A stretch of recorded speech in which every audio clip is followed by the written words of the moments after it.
বিরতির পর স্বাগত। ত্রিপুরা রেলওয়ে হকার কর্মী অ্যাসোসিয়েশনের উদ্যোগে বিভিন্ন দাবি দাওয়াকে সামনে রেখে তারা আজ মিলিত হয়। জানা যায় যে রেলওয়ে হকার কর্মী অ্যাসোসিয়েশন তারা রাজ্যে রেলওয়ে হকারদের বিভিন্ন সমস্যা, বিশেষ করে আরপিএফ নিরাপত্তা কমিশনার মহাশয় নিকট একটি ডেপুটেশন পেশ করেন, যেখানে বিভিন্ন দাবি দাওয়া তারা তুলে ধরেছেন। শ্রমিক নেতা বিপ্লব কর সহ অন্যান্যরা উপস্থিত ছিলেন। শ্রমিক নেতা বিপ্লব করের কি বক্তব্য শোনাচ্ছি। আরপিএফ এর যিনি সিকিউরিটি কমিশনার আছেন, ওনার কাছে আমাদের আজকে ডেপুটেশন। আমরা 10 জন প্রতিনিধি যাব এবং আমরা গত কয়েক মাস ধরেই আমরা এই রাজ্যে যারা আমাদের রেল হকার, যারা 2008 সালে যখন রেল চালু হয়, সেই রেল চালু হওয়ার সুবাদের পর থেকেই আমাদের যারা সাধারণ হকার আছেন এই রাজ্যের যারা বসবাসকারী, তারা এই রেলের উপরেই তাদের জীবন জীবিকা এবং সামান্যটুকু ব্যবসা করে ওনারা জীবন জীবিকা পালন করছেন। কিন্তু আমরা লক্ষ্য করেছি আগে গত 1 বছর আগে আমাদের 2-3টে মাসে আমাদের কেস দিতে হতো, কিন্তু বর্তমান আমাদের প্রত্যেক দিন আমাদের 3-4টে কেস এবং হকারদেরকে ধরে নিচ্ছে এবং নিয়ে 3-4টে করে কেস দিচ্ছে।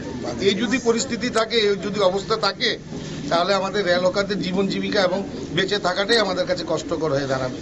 তাই আমরা আজকে আলোচনার মাধ্যমে আরপিএফ এর যিনি সিকিউরিটি কমিশনার আছেন, যিনি ইনচার্জ আছেন ত্রিপুরায়, ওনার সাথে আজকে সাক্ষাৎ করব।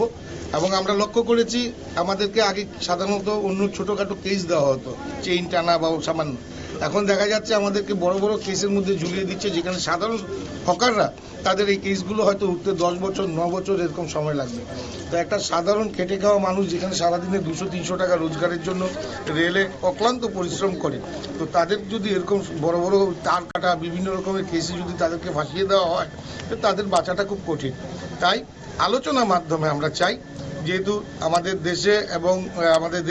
দেশে এবং রাজ্যে যেহেতু রাষ্ট্রবাদী সরকার প্রতিষ্ঠিত, আমাদের দৃঢ় বিশ্বাস সারা ভারতবর্ষের সাথে যেখানে রেল হকাররা হকারি করছেন, তেমনি আমাদের ত্রিপুরা রাজ্যের হকাররাও তাদের জীবন জীবিকা, তাদের যে অধিকার, সেটা সামান্য এবং ডিসিপ্লিনের মাধ্যমে, সিস্টেমের মাধ্যমে, আলোচনার মাধ্যমে।